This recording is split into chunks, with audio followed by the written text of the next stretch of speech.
Good Friday afternoon to you. 4 o'clock time for Sports4CLE. Thanks for joining us. Hope your weekend is off to a good start. Browns getting ready to take on the New England Patriots. 1 o'clock, First Energy Stadium on Sunday. Some news off the field concerning Deshaun Watson as another suit was filed against him by a massage therapist alleging sexual misconduct in 2020. That was in Texas, in Harrison County, in Houston area. It is not expected to impact his 11-game suspension. As part of that suspension settlement that the NFLPA and the NFL agreed to, Watson has met the terms and conditions of his suspension and is on track at this point to be reinstated. And also from the NFL's Brian McCarthy, he says Watson's status remains unchanged. They'll monitor developments, being the NFL, with newly filed litigation and conduct that warrants further investigation or possible additional sanctions would be addressed within the personal conduct policy. Those suits also noted that there may be more forthcoming. All right, let's welcome in Jeff Lloyd from the Locked On Browns podcast. Jeff, again, this doesn't affect Deshaun Watson on the field. Right now, the Browns have to get to that game 12 and be playing meaningful games at that point, and that's kind of got to be the focus right now. No question. You get down this week, you find a way not to beat the Patriots on Sunday. You are now a football team that is 2-4. You are a football team that will be 1-3 at home, with a lot more difficult teams coming in to play at home. Then you're asking this team to, try to play almost flawless, perfect football on the road, which isn't always the case. The Browns don't need any more headaches or distractions off the field right now, especially somebody that's not essentially a part of this team right now. But I think we all kind of knew maybe the last of this wasn't over as, possible finger pointing in the way of Deshaun Watson. But this team needs to find a way to get focused. They can't give away another game, and they certainly have a game Sunday that they are capable of winning. They need to go out there and play 60 minutes of football and find a way to do just that. I agree with you wholeheartedly. All right, it isn't going to be easy as some news about who is available, who is not available comes out. Jadeveon Clowney out for the game. Denzel Ward out for the game. Joe Hague out for the game. That's an offensive lineman. So you don't have Ward, you don't have Clowney. Those are two of your better guys. How do you feel the guys that are supposed to be the stars have played for the Browns thus far, Jeff? I think on the defensive side of the ball, that's kind of been the issue. Look, Myles Garrett's still getting pressure, still beating double teams. But the key to it is production, and there's got to be something that comes out of it, whether it's sacks, whether it's creating turnovers, whether it's batting balls in the air, creating opportunities for your teammates. The same can be said for Jadeveon Clowney. Denzel Ward had a good week in Atlanta, a not-so-great week last week against the Chargers. John Johnson's one of the highest-paid safeties in this league. This defense needs to start performing up to the task, and it's not enough that you're getting beat and you're giving up yards, but these guys made plays last year. There were turnovers. They made big impact, big differences. And to this point this year, there's not really been much of that from that defense. Look, you're going to give up yards in the NFL, but usually the thing that always with the good defenses is that you get the turnovers, so you can offset the fact that maybe you've given up points, maybe you've given up yards. But to this point, they need some of these guys. Myles Garrett, John Johnson. Obviously, a couple guys won't be there this week. Greg Newsome, Martin Emerson. Something's got to start coming from all this, man. You got to find a way to create some turnovers. And it's not just it won't be just enough that the Browns, basically can just slow down the hemorrhaging that their defense has been doing. There's got to be a difference to it now. There's got to be a difference making plays. Well, Bill Belichick's coming to town with a big running back. Here is Bill Belichick on the Browns' defense. Defensively, it's really one word. It's fast. Everybody's fast. Linebackers are fast. Secondary's fast. D-line's fast. Garrett and Clowney are as good at bookends as there are. A lot of speed inside. Whenever there's space, it doesn't stay space for very long. And they get it from the lineman pursuit. They get it from the linebackers, get it from the secondary. Got a lot of good players, obviously Ward, Newsome. Emerson's a high pick. linebackers, JOK, good linebackers, very good edge players, and they play very fast and they're very disruptive. So they're one of the top teams in the league in 3 and outs. They get you in negative plays. And again, fast, but thus far undisciplined. Yeah, I mean, there was a lot of positive lip service right there from Bill Belichick. But I don't think anybody who's watched this team for 5 weeks, and certainly the last 2 weeks, would probably agree with some of his takeaways. You're not staying in your run fits. And I think the thing is when they're giving up so many yards on the ground defensively, I think you're getting to the point where guys are maybe kind of abandoning the scheme and kind of just saying, well, if I can shoot this and we can get a 2-yard loss and get them in 2nd and 12, we can get them, where they have to throw the ball.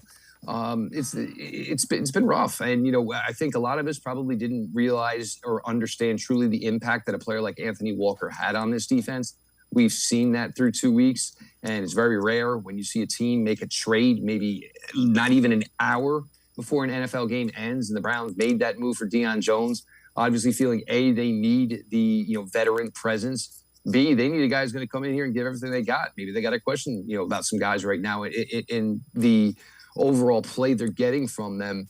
Deion Jones comes in here, and for him, look, he don't know nobody. He's here to do one job and, get people to the ground and essentially enhance his value to get another contract elsewhere, most likely next season. So he's going to come in. He's going to lead. If guys aren't doing what they're supposed to be, doing or they're doing the wrong assignment, Deion Jones is going to be the one to call them out. There's going to be no question about that. All right, let's head to the voicemail of Truth and Reason. Greetings. This is Robert Grafe, Cleveland Heights High Tiger, calling in for the first time. And I don't know how you all feel, but I'm really frustrated and tired of watching Myles Garrett blow by tackles and run by the quarterback over and over and over again. And I'm just wondering, if we got to think out of the box here, why don't we play Myles Garrett some at defensive tackle, at middle linebacker? Why can't he not move around on the line, possibly let Alex Wright rush off the edge to avoid double teams and get him to be in action more? I mean, if we're going to pay this guy $20-some million a year, let's let him be active and not just one-dimensional. If he is the most destructible person on our defense, then he needs to move around so he can use all of his athletic skills. Thank you very much. And as always, appreciate all the voicemails. So this is interesting. Jake Burns tweets out, Garrett has played 181 snaps aligned to the offense left side this year, just 27 to the right side, 5 total at defensive tackle. The opposing offenses know where he will be nearly every snap and game plan accordingly without much burden. In a different tweet, he noted, in 2020, it was an even split between the right and left sides of the defense. I didn't realize that. I thought it. They got to start moving him around some. There's that thought process. There is. And when the rest of your defensive line is performing the way they should, you can take some liberties with Myles Garrett. But if you know at the end of the day, if you're lining him up off the left tackle and he's going to consume a double team every play, you're now essentially playing 10 on 8 because you subtract the quarterback. I mean, you're playing 10 on 8 because you take the quarterback out of the equation. So, that should give your 10 guys to defeat 8 players on the other side of the ball. I'm sure they would love to do that. And there's been times where Myles Garrett certainly has done that. Jake's tweet there shows it. Myles Garrett's first career sack in 2017. He was lined up as a defensive tackle. But when you're bringing in a rookie like Alex Wright, right now, Alex Wright, it's been difficult. He's probably playing more than he was ready to play or he should be playing at this point. Jadeveon Clowney's missed a lot of time. The defensive tackle play has been poor. So if you're down a couple of DNs and you move Myles to D tackle, who plays DN? I mean, everybody's always got a quick, issue and way to fix things. And I love to, and I love moving Myles Garrett around. For me, I would find the weakest offensive lineman that you're going against every week and line Myles up against him. But somebody else has then got to go do his job. And, we've seen weeks now, we were questionable whether or not we would even have enough defensive ends to play. With Clowney not playing this week, I expect not much of that to change. Maybe you put Wright off of the left tackle just because, he should be familiar there. But I just think they're in a position where I think they think that's a great idea and they would love to do it. I just don't think they had the ammunition, so to speak, to be able to move Myles around like they wish they could. Jeff Lloyd and I are going to step aside, take a quick time out. Other side of the break, we'll hear from Joe Woods, take a look at the Patriots matchup coming up. Sports4CLE will be right back. Stay with us. The Ohio Lottery Partners in Education program recognizes role model students and teachers from across Ohio. Nominations can now be done completely online. To nominate a deserving teacher or student, go to ohiolottery.com. In the About section, find Partners in Education. There you will find links to the nomination forms. Students kindergarten through 12th grade can be academic all-stars. Teachers can be honored as a Teacher of the Month. The Ohio Lottery Partners in Education, where stars shine. The Greater Cleveland Sports Hall of Fame celebrates the star athletes and notable sports figures who were born or have made their home in Greater Cleveland. It tells the story of discipline, commitment, perseverance, sportsmanship, and excellence in achievement. It encourages and inspires those who believe in sport and its direct impact on the well-being of our community. Go to clevelandsportshall.com or follow us on Twitter at GCLE Sports HOF for more details.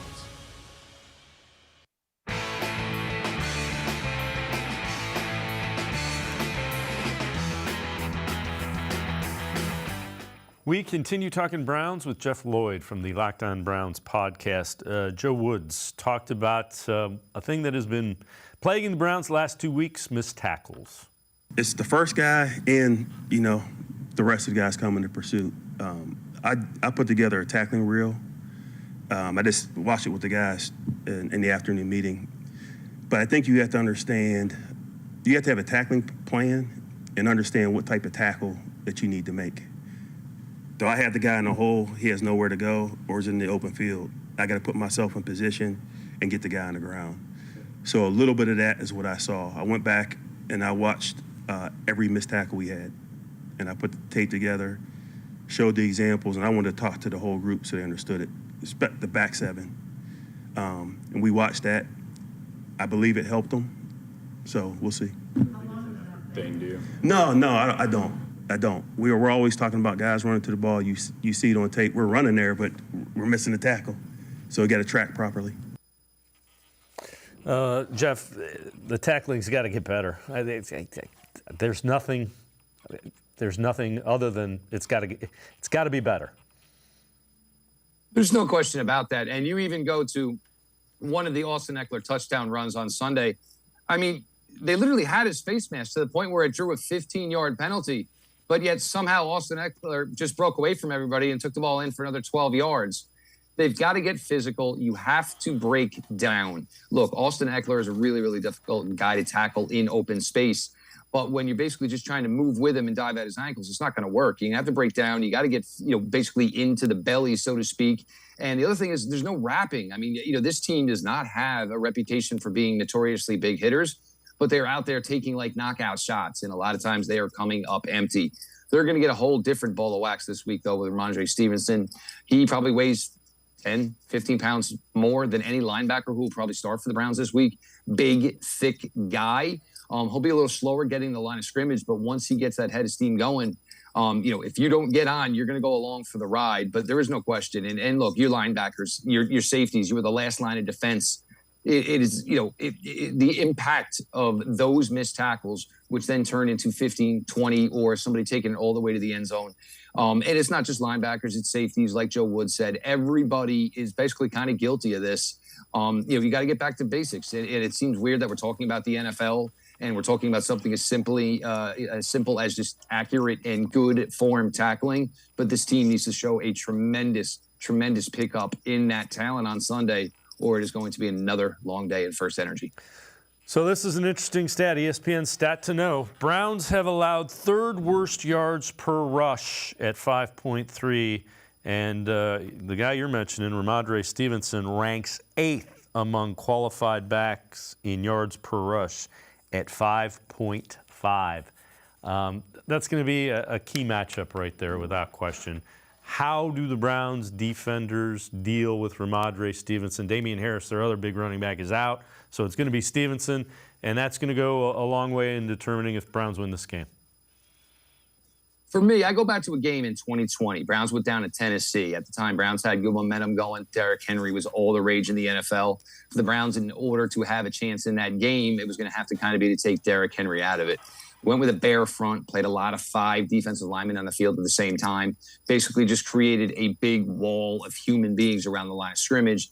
Derrick Henry, there wasn't much daylight. Browns were able to shoot in, got a 3 and out, got a turnover early. Were able to get the score in their favor.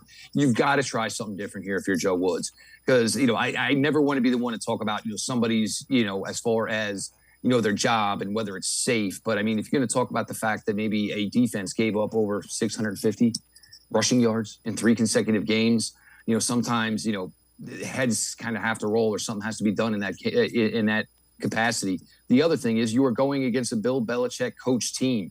Whatever has gone wrong for the Browns the last 2 weeks, Bill Belichick knows it, and he is waiting to exploit it even further. So essentially what you got to do for the Browns is you have to bring some things into this game that Bill and his staff have not seen on tape yet.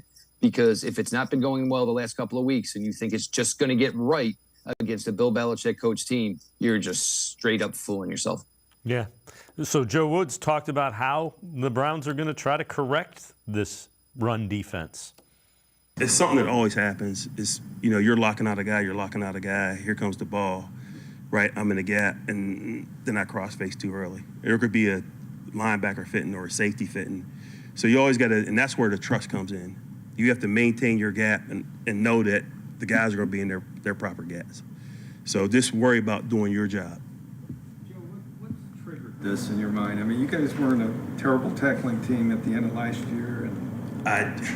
Honestly, I look at it, I think the same thing. I'm just sitting there like, what's going on? So you look at it, and it comes back down to technique and fundamentals. It comes down to what you're doing in practice every day. And we work tackling a lot, but I think it's getting in a position, understanding your tackling plan. So we're just trying to incorporate more of the live movements. Maybe it's doing stuff more in space where guys have to close instead of the 5 yards away angle type tackle. So we're trying to do different things, but if you got to track the near hip, we're getting a lot of cut back runs. So you got to track the near hip, and you have to just lower your pads and tackle. All right, Jeff, what are some of the keys to this game as you see it? I think the keys, and this is where it's not such, everybody maybe so up in arms about this matchup.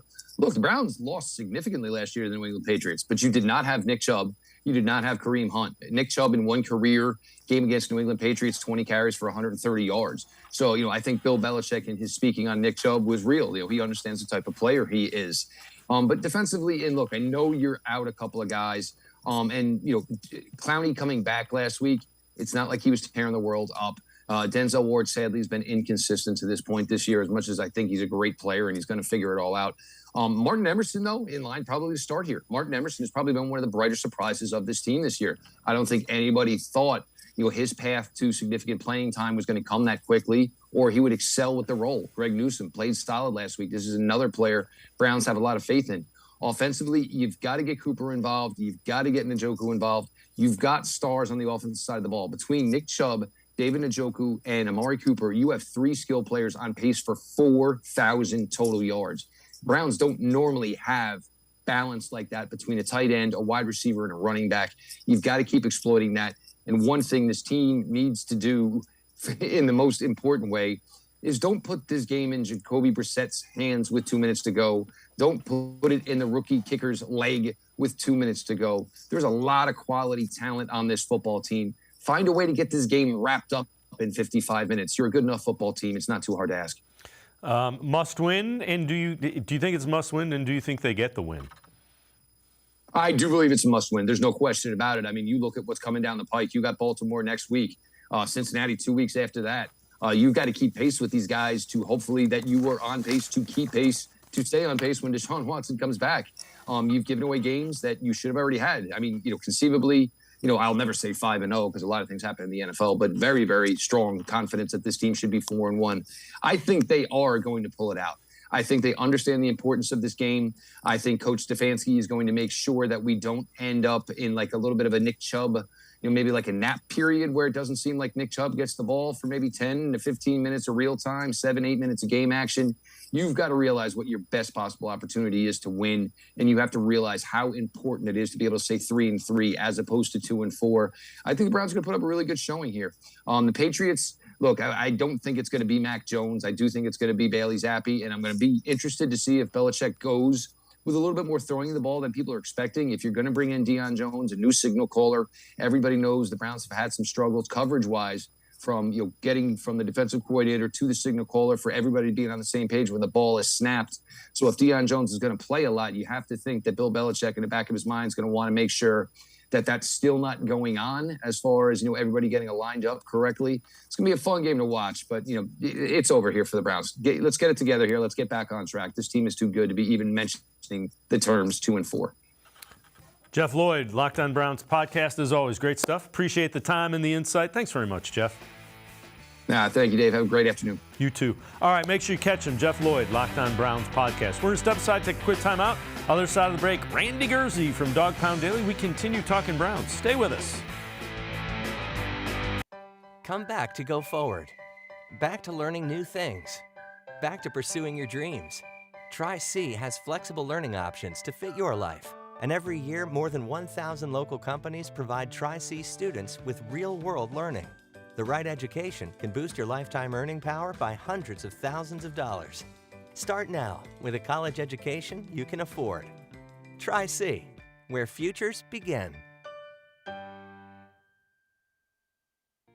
The Ohio Lottery Partners in Education program recognizes role model students and teachers from across Ohio. Nominations can now be done completely online. To nominate a deserving teacher or student, go to ohiolottery.com. In the About section, find Partners in Education. There you will find links to the nomination forms. Students kindergarten through 12th grade can be academic all-stars. Teachers can be honored as a Teacher of the Month. The Ohio Lottery Partners in Education, where stars shine. The Greater Cleveland Sports Hall of Fame celebrates the star athletes and notable sports figures who were born or have made their home in Greater Cleveland. It tells the story of discipline, commitment, perseverance, sportsmanship, and excellence in achievement. It encourages and inspires those who believe in sport and its direct impact on the well-being of our community. Go to clevelandsportshall.com or follow us on Twitter at GCLE Sports HOF for more details.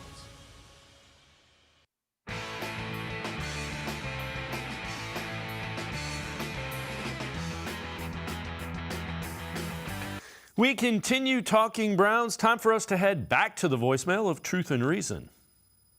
Hey, just have a quick question for you. So Deshaun Watson is allowed back in the building as of the 10th. So, what's the schedule on when he can actually start? I think he can do meetings, but he can't practice or anything like that. So, what is the timeline and what else is he going through before he's allowed to start practicing again? Because he can't start practicing, till week 10 maybe? But I know he's allowed back in the building. I'm just curious of the timeline on when they're going to start integrating him back in. Go Browns. As always, appreciate all of the voicemails. So Watson is able to attend meetings, lift, and be involved in game planning now. He can return to practice November 14th and is reinstated November 28th, which is the day after they play the Buccaneers, which would make the Texans game on December 4th his first full game. The challenge is making sure that Texans game and the games after it actually are meaningful. With that, let's welcome in Randy Gurzi. And Randy, another civil lawsuit filed yesterday doesn't affect anything revolving around Deshaun Watson. But again, they got to start winning so that they're not, 3-8, 4-7 when Deshaun Watson's able to play. Yeah, you're right, because Watson's got enough talent that they could win the final 6 games, but it's kind of foolish to think that they were just going to go in and go 6-0 right out of the gate with them. So you want to get, 5-6 wins or so with them, without him, to have a shot. And, they let a couple slip away, which is disappointing. But, yeah, they need to get a couple more wins and put themselves in position to where it'll matter this year. Yeah, and the frustrating part of it, the offense has played pretty well. It's been the defense that hasn't held up their end. All right, Bill Belichick coming in. Really good head coach. There's an understatement. He talked about the Browns' offense and the guys catching the football. Some good receivers. Obviously, Cooper, another very high-profile player. And Njoku, productive tight end. You know, after Ozzie, probably the best tight end the Browns have ever had, which that's saying something. You know, Peoples-Jones, so good skill players. And then obviously, you know, Chubb's as good as anybody we'll see. Then Hunt, and I mean, they got a lot of backs, and they're all good. But Chubb's he's tough. Jacoby's playing well. You know, big strong kid that you know, complements their offense. Again, this is a 200 yards a game rushing, 26 points a game, whatever they're scoring. So they can move the ball, they can score points, they can control the clock, they can keep their defense off the field. And again, they're extremely well coached and very good fundamentally. So, Randy, the thing that's going to be interesting is Bill Belichick has a way of taking away what a team does really well. Nobody's been able to take away that run game. That is a concern. It is. Is there any coach in the league that seems less interested in Bill Belichick? I mean, he's talking all that time, and he's great about not giving the bulletin board material because he's going to compliment every team and say what they do well, but he just seems like he'd rather be anywhere else. It always cracks me up. But, yeah, they're really good about that. I mean, look at the Lions. The Lions were the top scoring team in the NFL. They couldn't stop anybody from scoring, but they were putting up points like crazy, and the Patriots go out there and just took away all their points and, you know, held them to 0. So, yeah, they're going to really focus on the run game. They're going to try to take that away. You know, of course, that's easier said than done with the linemen that the Browns have with Chubb and Hunt. But you better bet Belichick's going to be stacking that box and daring Jacoby Brissett to beat him.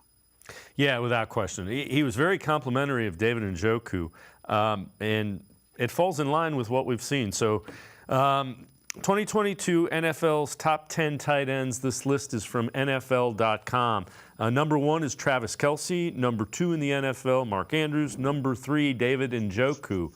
Playing time, 90%. Receiving score, 91%. Blocking score, 79%. Overall, 90%. And again, I would like to see the offense find a way to get the ball in his hands downfield a little bit more, because I think he's a matchup problem. He is. He's too big for safeties to deal with, and he's way too fast for linebackers to deal with. Andrew Berry deserves a lot of credit for this because he did go out and make a bit of a projection when he signed Njoku to that contract. You know, he wasn't really paying him for what he has done, but for what they thought he could do once he kind of took over what Austin Hooper was supposed to be doing for him. So they did a great job with that. But now, yeah, it's absolutely about trying to figure out ways to exploit defenses more. And, you know, I don't want to sit here and say everything's, you know, contingent on Watson coming back. But I think when Watson does come back at the end of the year, those final 6 games, you'll probably see a lot more of that, where he's going to be stretching the field a little bit more with Njoku. Yeah, I would agree. The offense should and will and probably should look very different. This one's kind of interesting. So NFL Analysis Network offered a bunch of trade scenarios, and they have Kareem Hunt traded to the 49ers. Offering a 4th-round pick for Hunt should be enough to get the conversation going. Cleveland surrendered a ton of draft capital to acquire Watson from the Texans, so restocking the cupboards would be a good idea. I just want to point out, a 4th-round pick is what the Browns spent on a kicker last year. So I'm not in any hurry to trade Kareem Hunt, and I don't think Andrew Berry will be, as long as the postseason is a possibility. And also, I think there's a chance, I don't know how good of a chance, but I think there's a chance they want to re-sign him. I think they wouldn't mind re-signing him if they can get him for the right deal. I do think Kareem Hunt's probably good enough to command more money than they'd be willing to pay. But you got a 3rd-round pick for Duke Johnson. There's no way you're listening to a 4th-rounder for Kareem Hunt. And especially, like you said, if they still have a shot at getting into the playoffs, they're not going to give him up for a mid-round pick that you don't know what it could become. I don't see that happening. I definitely don't think that's likely. They're going to get almost as much as a comp pick if you let them walk in free agency. Yeah, and you know, the other thing is if it's a player who's comparable who can help you, That's more likely than draft capital in the mid to late rounds. I would agree with that for sure. All right, let's take a look at the matchups of the metrics between the Browns and the Patriots. This is from Pro Football Focus. So overall power ranking, Browns actually ranked 12th ahead of the Patriots, who were 14th. Defensive ranking, Browns 8th, which that one surprised me quite a bit. You see the Patriots are middle of the road in both offense and defense. Browns upper third, both offense and defense. Strength of schedule, Browns have played the easiest schedule and are somehow 2-3. You see 10 more offensive snaps, very similar styles of play. Browns throwing it a little bit better and running it a little bit better in terms of expected points added per run and per pass. Randy, what it shows you is they're kind of playing themselves, if you will, coming up. Yeah, that actually surprises me with the defense being ranked that high. But I mean, I guess they're playing 3 quarters of good defense every game, so they're ranking a little bit better. But yeah, it's going to be a really good matchup. I don't think it's going to be like last year where the Patriots lit up the scoreboard against them. I think it's going to be a much tighter, much closer game. And the Patriots, they went out last week and ran the ball like crazy. The Browns like to run the ball. I think it's going to be a lot of ground game, trying to keep the ball out of each other's hands. Yeah, I would agree. And if the Browns defense can find a way to stop the run, they're in good shape. I'm not sure that they have that answered just yet. Randy, Gurzi, and I are going to step aside, take a quick time out on the other side of the break. We'll even turn more of our attention to that Browns-Patriots matchup. Sports4CLE, I'll be right back. Stay with us. The Ohio Lottery Partners in Education program recognizes role model students and teachers from across Ohio. Nominations can now be done completely online. To nominate a deserving teacher or student, go to ohiolottery.com. In the About section, find Partners in Education. There you will find links to the nomination forms. Students kindergarten through 12th grade can be academic all-stars. Teachers can be honored as a Teacher of the Month. The Ohio Lottery Partners in Education, where stars shine. The Greater Cleveland Sports Hall of Fame celebrates the star athletes and notable sports figures who were born or have made their home in Greater Cleveland. It tells the story of discipline, commitment, perseverance, sportsmanship, and excellence in achievement. It encourages and inspires those who believe in sport and its direct impact on the well-being of our community. Go to clevelandsportshall.com or follow us on Twitter at GCLE Sports HOF for more details.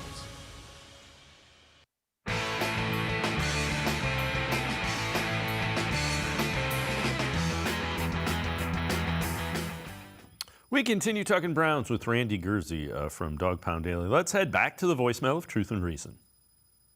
Hi, this is Rico. And, you know, everybody wants to blame Joe Woods or blame Stefanski, but I think Andrew Berry also needs to share some of the blame. He has neglected the interior of the defensive line for far too long. He keeps signing players to one-year deals and not spending high draft capital at the defensive tackle position. Signing players to these one-year deals disrupts chemistry and cohesiveness.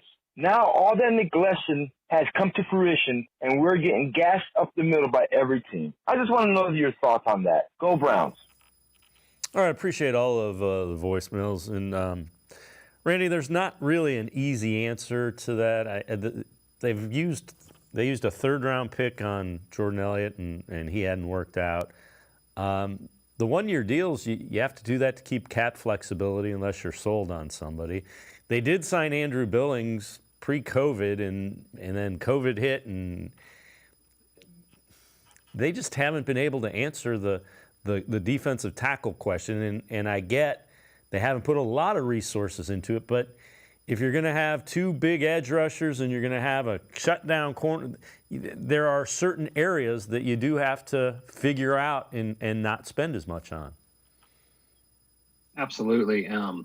And that's to say that that's 100% on Andrew Berry, I don't think is accurate either, because you're usually going to be working with your coach, working with the defensive coordinators to figure out what is it that they need.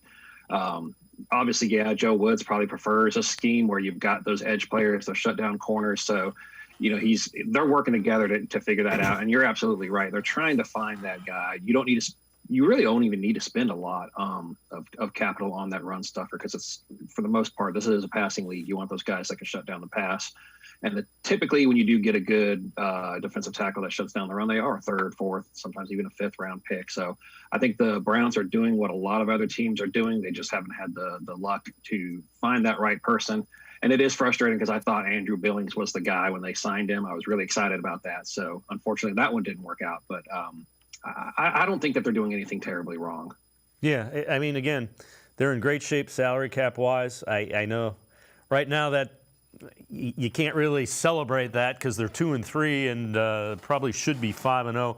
The other thing I would say is Tyler Davison, the guy that they signed to the practice squad, who will likely be active, could end up being what they're looking for as a run stuffer, knock on wood or whatever's around. But they need something. They need something.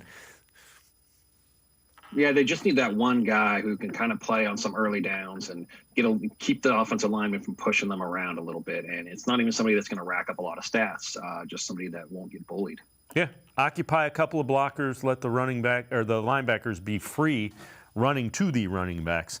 All right, Jacoby Brissett, quarterback, and it's a guy that Bill Belichick knows well. People tend to forget. Jacoby Brissett played for Bill Belichick back with the Patriots, started some games for him. Here's Bill Belichick on what he has seen from Jacoby Brissett this year on tape. They have a great running game, play action passes. You know, they're not in a lot of long yardage situations. You know, he does a nice job stepping up in the pocket, just gotten the ball to their receivers, their skill guys, including Hunt. You know, Hunt's got a lot of production in the passing game as well. He's probably got, 300 yards rushing, whatever it is. But good decision making, hasn't turned the ball over. So, how much does he look similar to what you saw when he was here, or how much has there been growth to that? Yeah.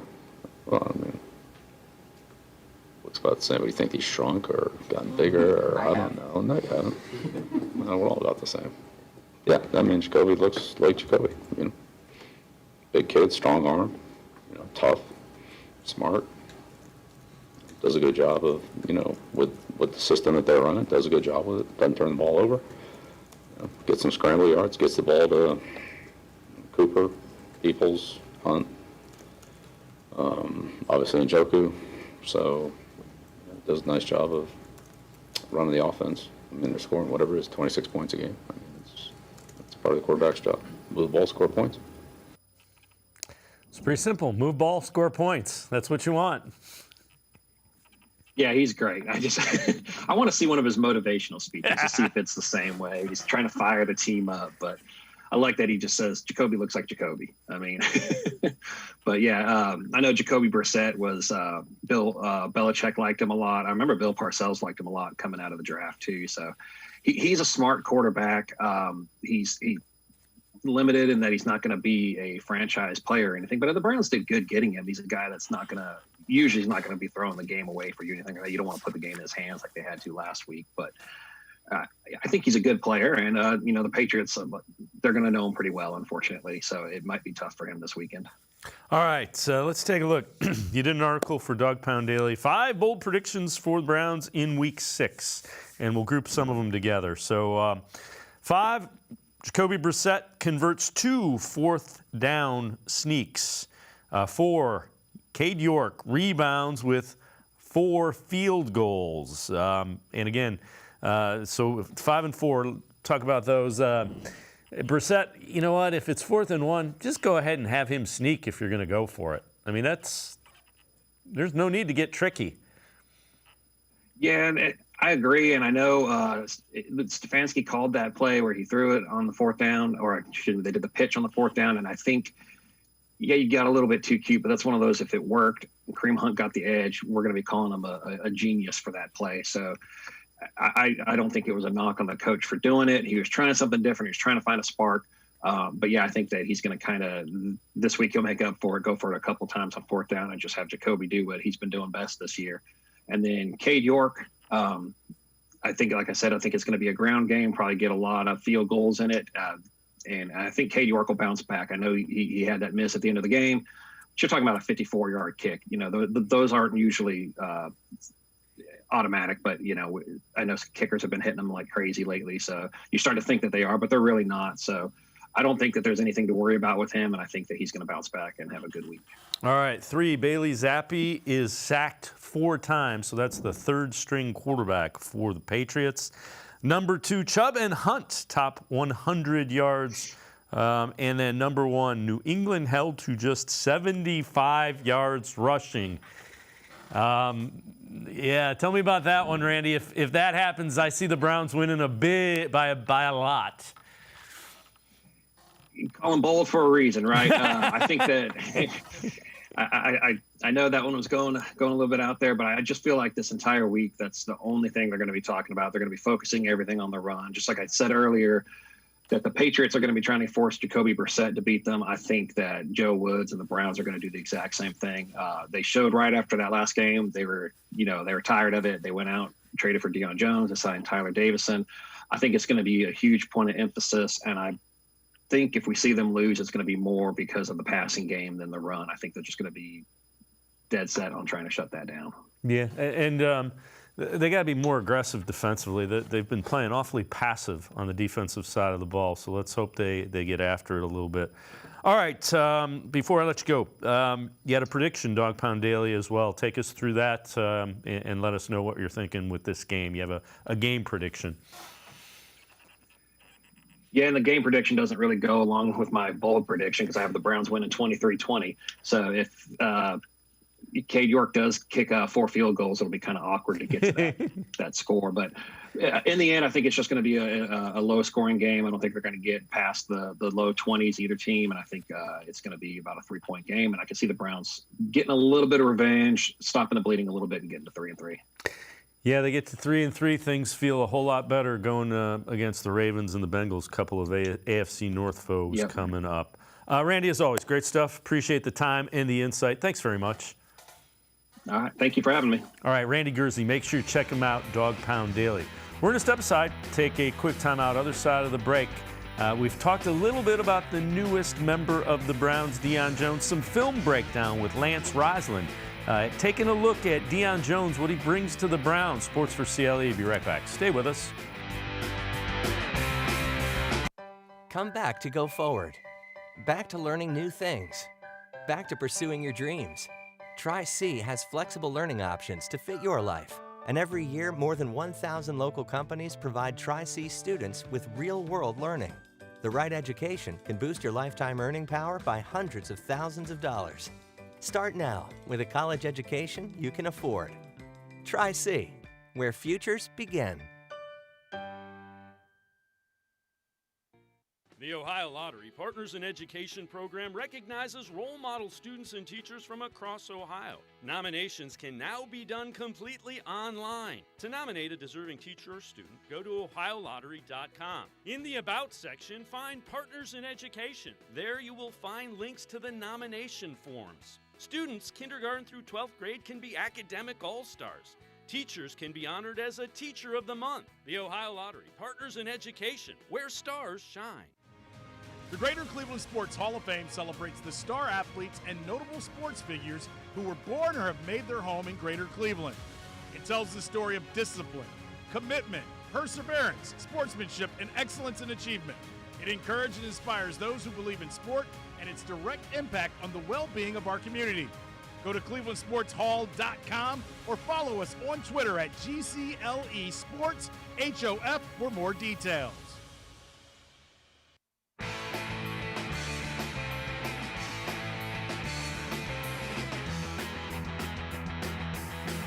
Sports4CLE continues. We're going to take a look at one of the newest members of the Browns defense. Linebacker Deion Jones, guy the Browns traded to acquire from the Falcons. Let's welcome in Lance Reisland, our film breakdown guy. And Lance, I know you've studied him. We'll get into a little bit of the look at Deion Jones. When you looked at him, what do you see on the field from him? Well, first you see production. He's been highly productive. He's got over 600 tackles. He's, a veteran guy. He's got 11 interceptions. He's, causes forced fumbles. But I think I like most on film so far is the term that he brings a lot of energy, a lot of enthusiasm. That defense needs a little bit of juice. They're kind of lackluster. So he brings that high energy guy. He seems very intelligent. Physically, he plays well in space. He can play all three linebacker positions. He can play on the edge. He sets the edge very well. But his number one strength for me right now is his ability to play downhill on double teams. And that's something the Browns are really struggling with in terms of their defensive tackles getting moved and those linebackers moving forward and attacking those doubles. And he does a very nice job of moving downhill. He recognizes the play, he understands it, and he's downhill right now. All right, before we get into some of the video of him, 2017 he was a Pro Bowl player. He does come off an injury, shoulder injury. He made it sound when he first met with the Cleveland media like he was feeling like he was good to go from the beginning of the year.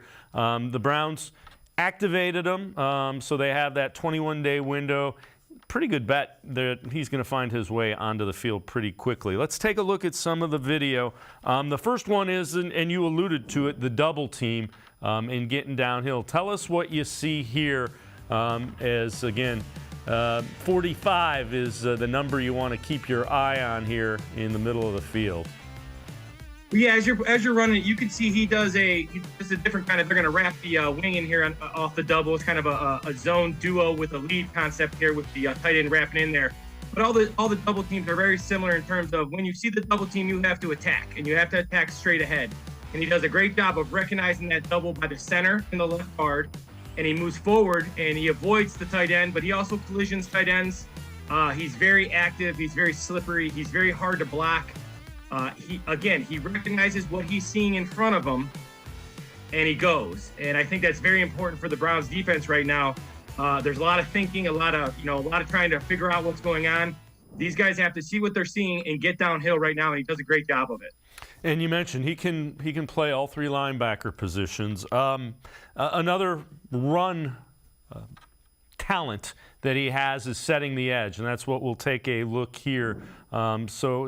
Again, 45 Falcons, and you see him there doing a nice job on the outside. We see on this play, they got him at the outside back. He's at the line of scrimmage. It's short yardage here against the Saints, against Kamara here. And what I like is that if you watch the last part of this, he's going to keep his left arm free. And by keeping his left arm free, that's kind of the term setting the edge. He's going to make that ball go inside, or he's going to make the tackle. On this particular play, Kamara bounces it.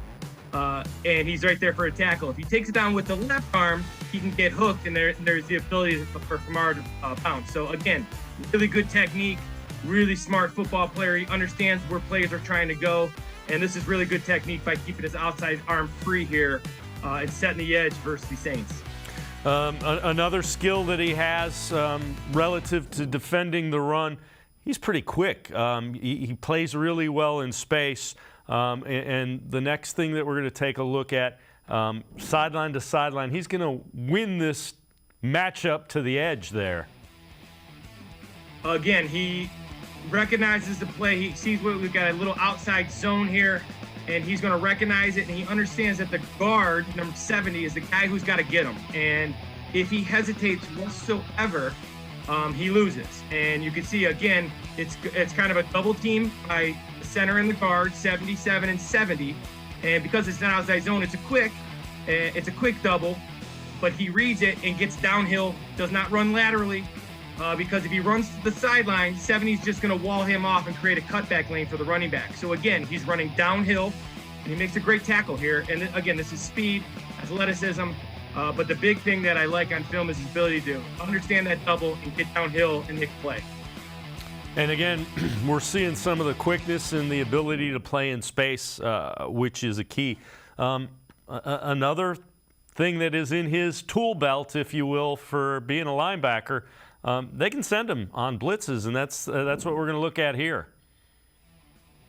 What I like about his blitz is it's very similar to his overall game, and he doesn't make every tackle, he doesn't always get home, but I like the fact that he makes a decision and he goes with it. And especially in the NFL, if you are hesitant at all, you lose.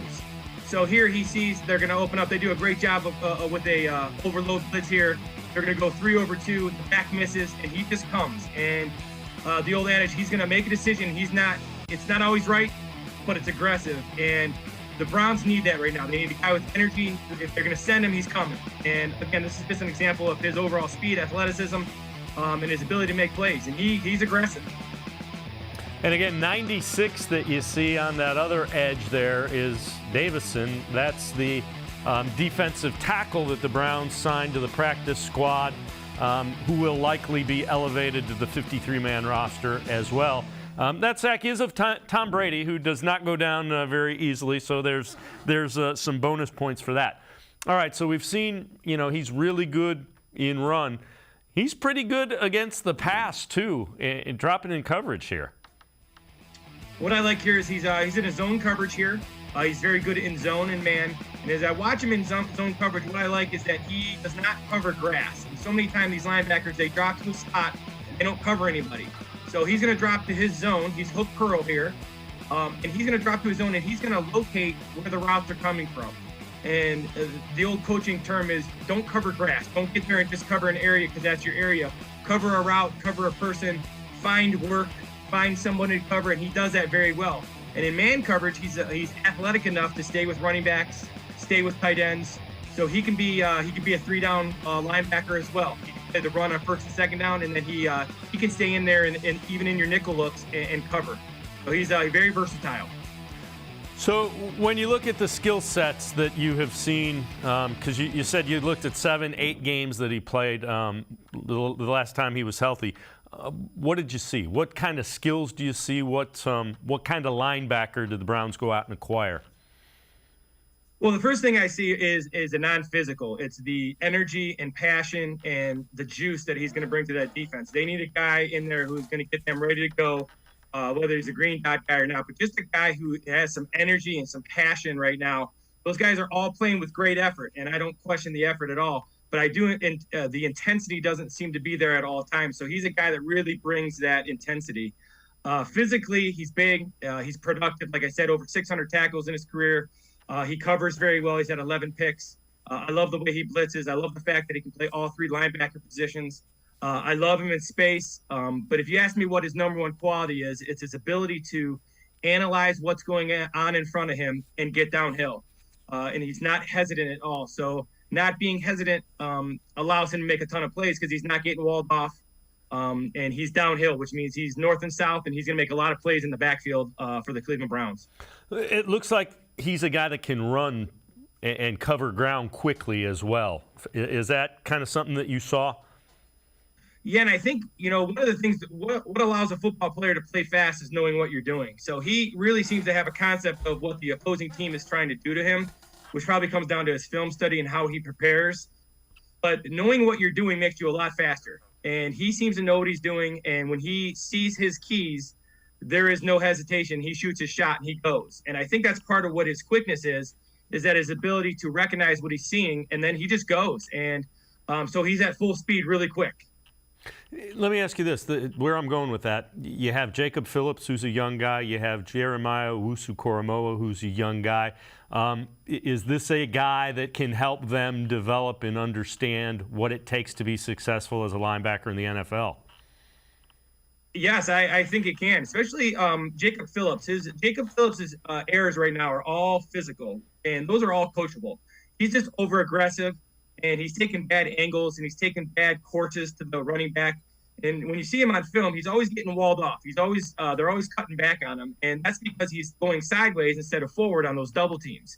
So I think what he's going to see, what Phillips is going to see in Jones, is the ability to read those doubles and attack downhill, which is going to put him in a great position. Because Phillips, like I said, his things that he's messing up right now are all fixable. He's aggressive. He plays with great heart. He plays with great passion. He's just fundamentally not really good right now against the run, and I think those are things he can improve on for sure. And Jones will show him how to do that. Jones knows how to tackle. Jones knows how to read what's in front of him and where to be when he sees those reads. So, yes, I think he'll be a great mentor for those guys. Lance Reisland, as always, great stuff. Appreciate the time and the insight, breaking down what we are getting with Deion Jones, newest linebacker for the Cleveland Browns. Lance, as always, appreciate the time and the insight. Thanks very much. As always, thank you very much for having me.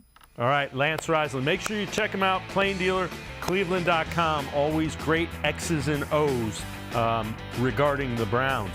We're in this episode. Take a quick time out. Other side of the break, It's the Ohio Lottery Partners in Education School of the Year coming up. Sports for CLE. I'll be right back. Stay with us. Come back to go forward. Back to learning new things. Back to pursuing your dreams. Tri-C has flexible learning options to fit your life. And every year, more than 1,000 local companies provide Tri-C students with real-world learning. The right education can boost your lifetime earning power by hundreds of thousands of dollars. Start now with a college education you can afford. Tri-C, where futures begin.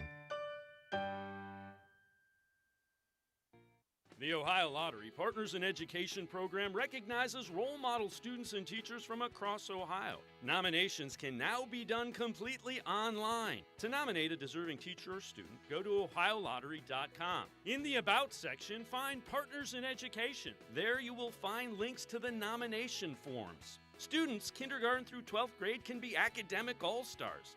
Teachers can be honored as a Teacher of the Month. The Ohio Lottery Partners in Education, where stars shine. The Greater Cleveland Sports Hall of Fame celebrates the star athletes and notable sports figures who were born or have made their home in Greater Cleveland. It tells the story of discipline, commitment, perseverance, sportsmanship, and excellence in achievement. It encourages and inspires those who believe in sport and its direct impact on the well-being of our community. Go to clevelandsportshall.com or follow us on Twitter at GCLE Sports HOF for more details.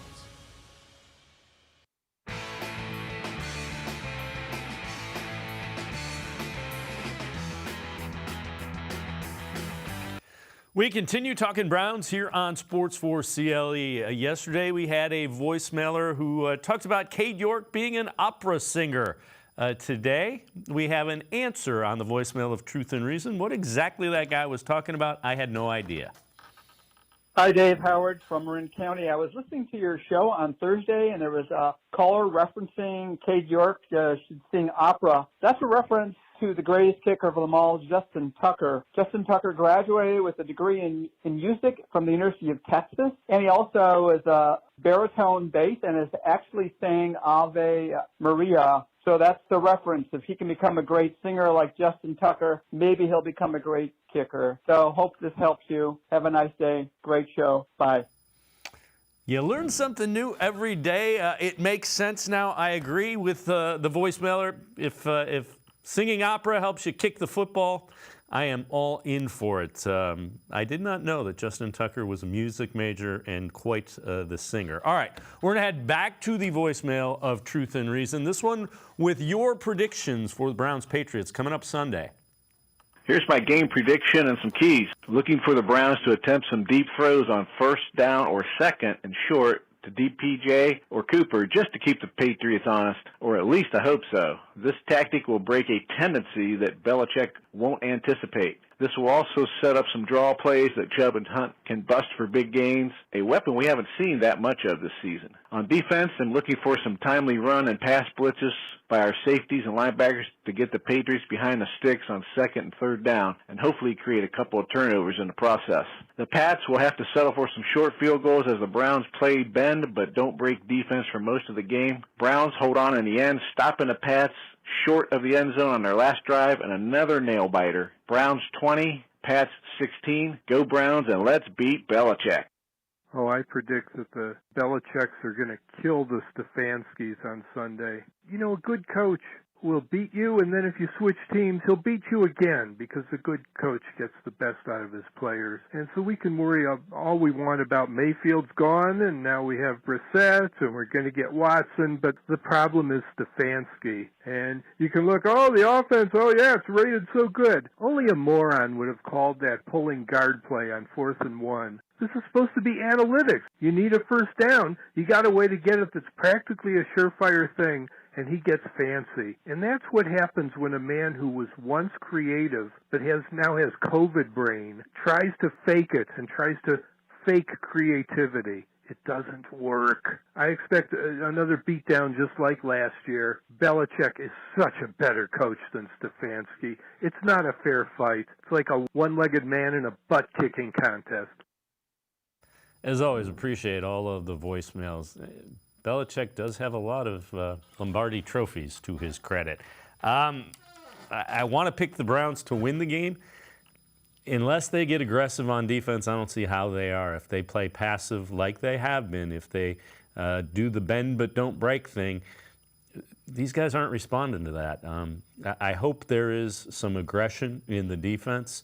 If not, I think the Patriots are going to end up winning a close game. Hope I'm wrong, but right now this Browns run defense, I don't have a good feel about it, without question. All right, some news. Joe Haden has signed that one-day contract, and he will, in fact, retire as a Cleveland Brown. Haden will be honored during the Monday night game against the Bengals, October 31st, Halloween night. So welcome back to the fold, Joe Haden, who will retire as a Cleveland Brown.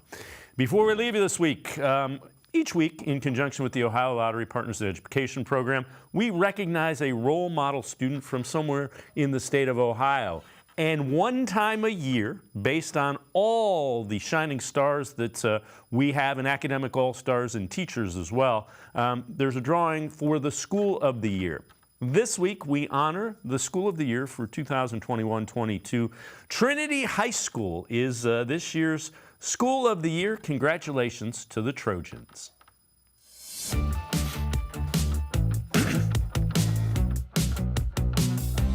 On behalf of the Ohio Lottery, we would like to present you with this School of the Year trophy, a $1,000 Office Max gift card, and all of the merchandise that you see behind here, autographed merchandise from our professional sports partners across the state for you to use for fundraising efforts throughout the year. Congratulations, you are the School of the Year.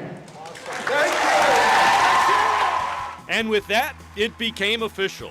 Trinity High School was named the Ohio Lottery Partners in Education Program's School of the Year for 2021-22. This is a very awesome award for Trinity High School. Our students are incredibly excited to represent the Ohio Lottery as a partner in education. Trinity High School has always been known as a very spirited school. Our kids love each other. It is a tight-knit community, and as I said, this is just for all of us a great honor to represent the lottery. The Partners in Education program was established to recognize outstanding schools, outstanding students, and outstanding teachers, the things that they're doing both inside and outside of the classroom. So every month we take nominations from all over the state. So you can nominate an outstanding student or teacher, and they go through a drawing process. And each month we have an academic all-star and a teacher of the month. So that's the first step in the process. How Trinity High School got to this point is that they had a student who was nominated for Academic All-Star last year. So at the end of the year, we do a drawing of all of the schools who have participated in the Partners in Education program, and that's how we get the School of the Year. The School of the Year assembly at Trinity was done in conjunction with homecoming, making for an extended celebration. The Partners in Education program gives signed items that can be used for fundraising to Trinity, as well as a financial reward that's earmarked for a very specific purpose. That could go in so many places, but our greatest need for that right now will be for replacement Chromebooks. Every student has a Chromebook, and we're always looking to add to our stockpile of Chromebooks. Trinity High School requires their students to have internships. It gives the students both real-world experience, and it gets them involved in the community. Anytime we can have a student and celebrate their success is something that is very good for young people. And so when we get the opportunity to present to organizations like the lottery that will promote our kids and all the goodness that they are and all the good they do in the world, we take advantage of that all the time. And this is exactly one case where it turned out in a beautiful way that we ended up being the High School of the Year and Partners in Education with Lottery. The whole reason the Ohio Lottery exists is to help generate funds to support education here in our state of Ohio. So when you talk specifically about those video segments where we're highlighting students, that's our whole goal. Our whole goal is to generate money to give back to education to help students in the state of Ohio do better in the classroom and beyond. Congratulations to the Trinity Trojans, the Ohio Lottery Partners in Education Program's School of the Year for 2021 and 22. If you know a student who deserves recognition, we want to hear about them, and you can nominate them completely online. Go to OhioLottery.com. Find the About section. Click on Partners in Education.